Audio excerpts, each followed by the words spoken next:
Corona vaccine पर अफवाहें सही नहीं है, प्रत्येक समाज यह मानता है। कुछ अफवाहों से कोई एक नतीजा निकालना गलत होगा। क्या है समाज की आम राय, आइए जानते हैं इस रिपोर्ट से।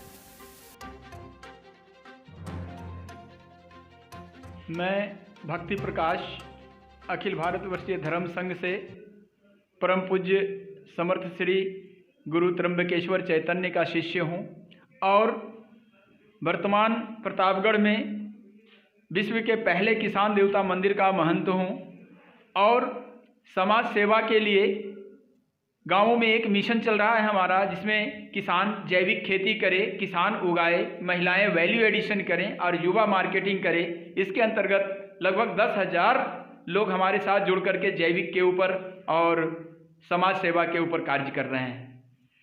इन दिनों कोरोना वैक्सीन का बड़ा एक जो वो चल रहा है मार्केट में, हर जगह अफवाहें फैलाई जा रही हैं, बहुत सारे बाजार घर में। दरअसल जिस तरह से कोरोना को हवा बना दिया गया है हमारे देश में, हम जिस मानसिक गुलामी की दौर से गुजर रहे हैं, हर चीज़ की नकल कर रहे हैं, उसके पिज्ज़ा बर्गर से लेकर के उसके ड्रेस तक, उसकी बातों से लेकर के उसके हाव भाव तक। उसी तरह से आज हम लोग कोरोना के लिए जो विदेशियों ने कर रखा है उसकी नकल पे उतारू हो गए हैं और इसको हवा की तरह बना दिए हैं। बिल्कुल लोगों को आतंकित कर दिया गया है। एक मास्क लगा करके क्या बैक्टीरिया वायरस को रोका जा सकता है? इसमें तो वैज्ञानिक ही बता सकते हैं।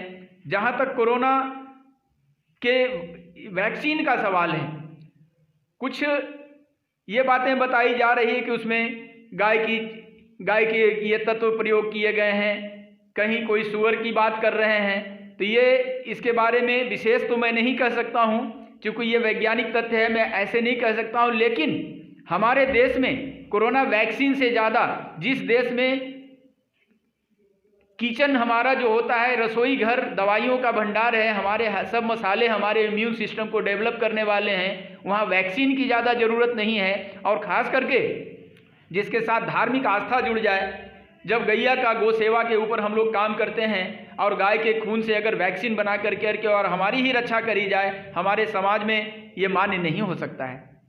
देखो, अभी तक जिसको जानकारी नहीं हो कुछ भी सोच सकता है, लेकिन ये सब सोचना गलत है।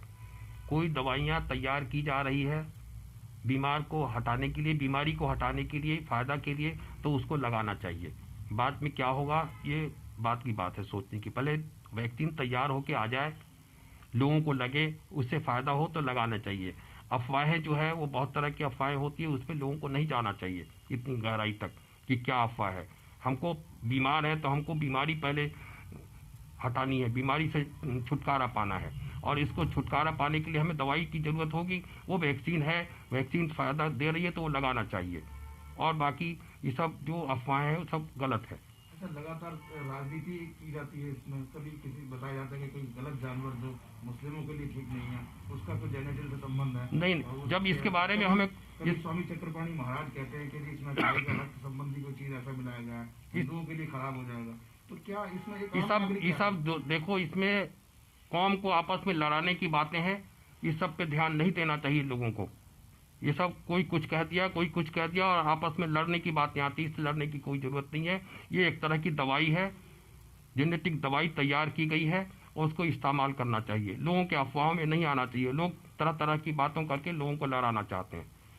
ये दवा है, इसको इस्तेमाल करना चाहिए। अगर मान लीजिए इस तरह का कुछ ऐसा आता है तो आपको क्या लगता है कि भारत सरकार को कोई स्पेसिफिकेशन उस दवाई पर पूरी तरह देना चाहिए? नहीं, ये तो ज़रूरी है कि अगर स्पेसिफिकेशन उस पर लिख दी जाए तो ज़्यादा अच्छा है, लोगों को जानकारी रहे कि इसमें क्या क्या चीज़ मिला के बनाई गई है। ये तो और अच्छी बात है।